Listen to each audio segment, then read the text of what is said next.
Hey, welcome to Happy Hour presented by Cocktails for Closers. My name is George. I'm a world-renowned real estate agent here in the Destin 38 area. And today we got a treat. I think Karl's going to be our first guest, not here locally. Karl is a luxury broker down in Miami. I've known him forever. I consider him almost the best friend in this industry. I've worked with him for a long time. So it's my treat. I really wanted to bring him in here in the Happy Hour, see what he can share. So Karl, give us a little background on you before we get into these questions. Yeah, no problem. Thank you, George. That was an amazing introduction, by the way. Thank you. I appreciate that. A little history. I won't take too long. I come from California, Nicaraguan parents. I've been an artist my entire life. Since I was a kid, instead of coloring in coloring books, I would draw what was in the coloring book and then color my own. When I was a little older, I did graffiti, not the real, nasty street graffiti, but I would do murals. So I was the youngest of many artists I would paint with because I was, fortunate to be talented enough to paint with them. From there, I designed custom wheels. I opened a business at 20 years old that was super successful. It sold in 24 countries. Then I got into graphic design and got into editing films. So I've always been, I would say, creative. And then I just used it towards, building businesses as I grew because my mom actually owned a jewelry store and she had a pawn shop as well. So I've been creative, my entire career, got into real estate, started with Douglas Elliman 5 years. Then I went to Compass for 5 years. And it just happened to be my niche and, my strength was marketing. So a lot of agents would contact me to co-list with them. And it's kind of how I built my career and working with great agents, learning from them as well in the process. And from that, I started to get my own business and, got to selling luxury real estate, which was great, which I love because I feel like luxury homes are like a huge canvas for me and I can just be as creative as I want with them in the process of selling them. And from there, I had a great opportunity. Partner in this business, his name is also George Cancovelo, approached me to open, a luxury brokerage. And here I am today. It's called the Lab Realty Group. We're in Miami and Coral Gables. We've been open for just about a year or so, give or take. And we have just over 40 agents right now. And thank God we're doing great. Love it. Love hearing that story. Yeah, it seems like creating's always been like the first thing through the door for you. So, hey, let's not waste any time. Let's get into these questions. I think today we're going to start off here. Number one, you kind of mentioned in your opening, like you really have been a marketing wizard, a luxury real estate agent, and now you run, super luxury boutique brokerage here in Miami, Lab Realty. What's the biggest challenge you're now facing in a new role? Because like you said, before you were a creator and now you're probably the leader. So what's the biggest challenge? The biggest challenge right now, really keeping the quality of the service for my agents exactly the same as we grow. So I'm learning how to kind of delegate, task and finding talent. But the problem is that I'm so hands-on with all my agents here that, I haven't found me. So I was looking for solutions and I was listening to a podcast from Alex Hormozy and he was like, take a step back and think about if you had, 5 or 10 people that, had the same skill set. If you raise the level of skill set on the people who work with you, you'd be, 10 steps ahead. So challenge is keeping the quality for my agents the same way it is with just me and finding the talent to do so. So my right-hand man is Alberto Figueroa. He's phenomenal. I call him the spinal cord of this business. Up to right now, with the agents that we have, we're doing great. The agents are taken care of. The agents are my babies, I call them, Every day when I wake up in the morning, I come to the office. I'm in the office 7 o'clock in the morning every day. I make sure my agents are under control. Everything they need, things that they're requesting, making sure their listings are okay, whatever the case may be. They're number one. Then I continue to do my own business because I also have my own deals with, I have developer clients, which little by little, by the way, George, slowly, like you said, taking the leader role and kind of giving some of my business to other agents. Quality over quantity. I do not want a brokerage with 7,000 zombies. I don't care to say I have 10,000 agents. It's not what I'm into. I want to have 100 Spartans, but to have 100 Spartans, I want to make sure they have the right shields. I want to make sure their swords are sharpened at all times. And I want to keep that quality throughout. So finding help that gives the same service as myself and as Alberto, who's director of operations. When I can double myself and quadruple Alberto, I think that's going to definitely take us to the next level. Giving quality to the agent sounds like that's the biggest challenge. Yes. Well, the good thing it's never going to stop for you. Number two, a little bit, let's change pace a little bit. If you could go back in time right now and give your 18-year-old self one piece of advice, that's all you could do, what would it be? If I can give him one piece of advice, tell him to invest. I would tell him to invest. I would tell him all the money you make when you have your high moments, because, you know, it's a roller coaster of being an entrepreneur.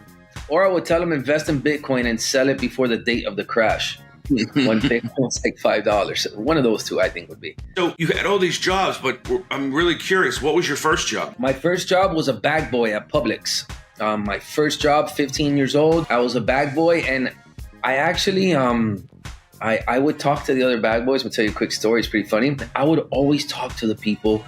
I would always make friends with, you know, the older ladies, and they would tip me so good. Like, I would leave out of there with so much money being 15 years old because I just was a people person. I knew how to talk to people. I knew how to make them feel good, you know, and I would leave there with the other bag boys, and, you know, we would always be like, how much did you leave with today? And I was like, I have $90. And they were like, oh, I have 20. I'm like, yeah, it's, you know, you smile a little more, you know, say hello to people. So that was a lot of fun, but Publix, bag boy. So with that, you mentioned you were a people person there.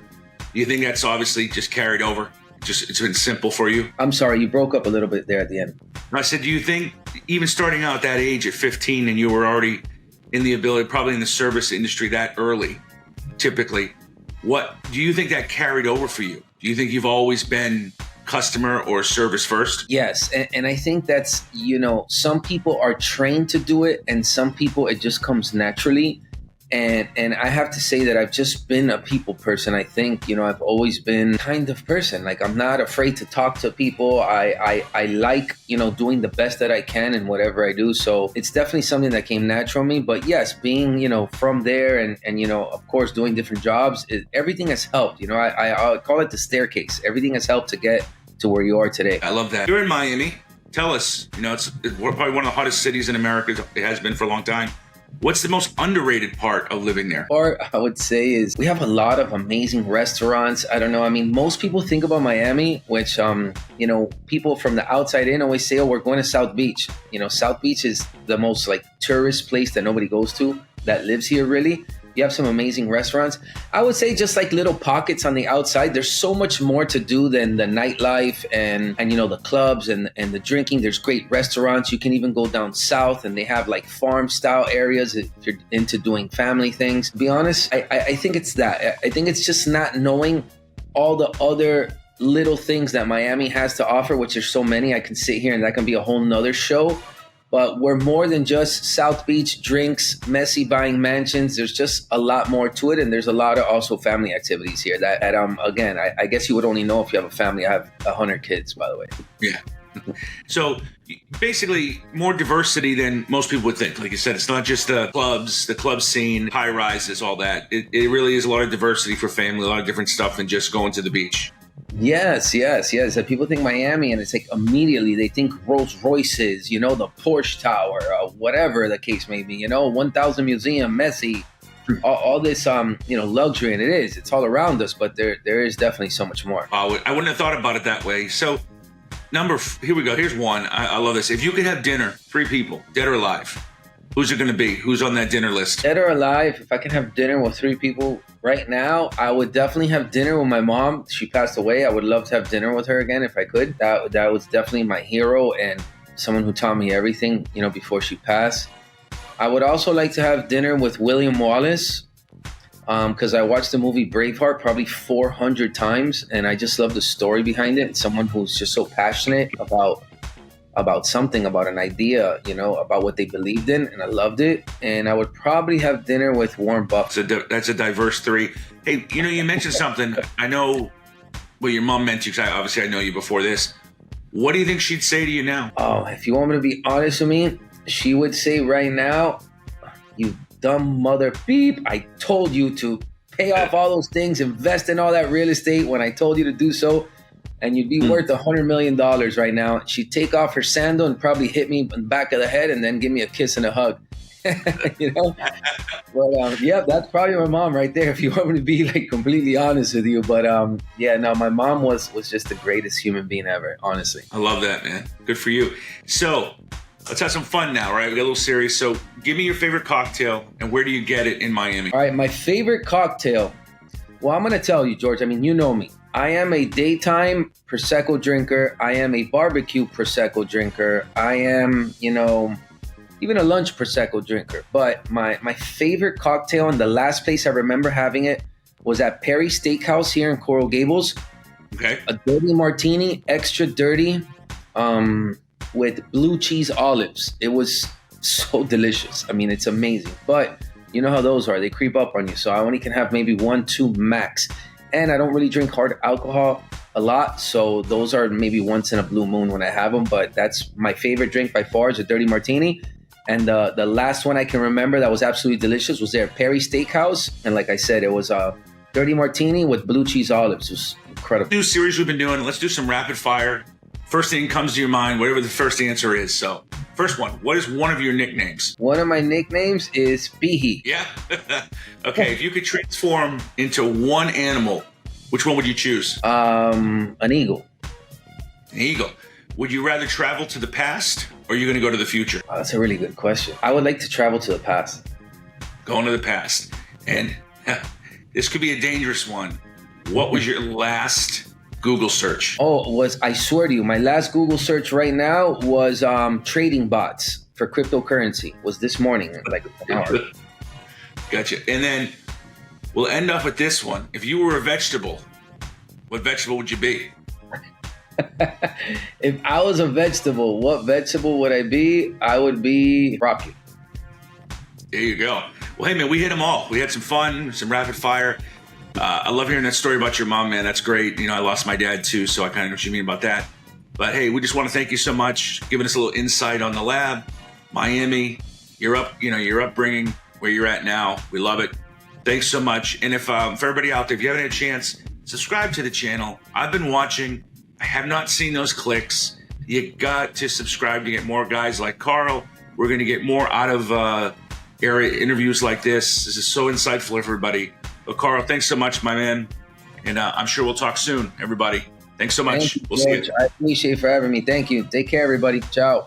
Take care.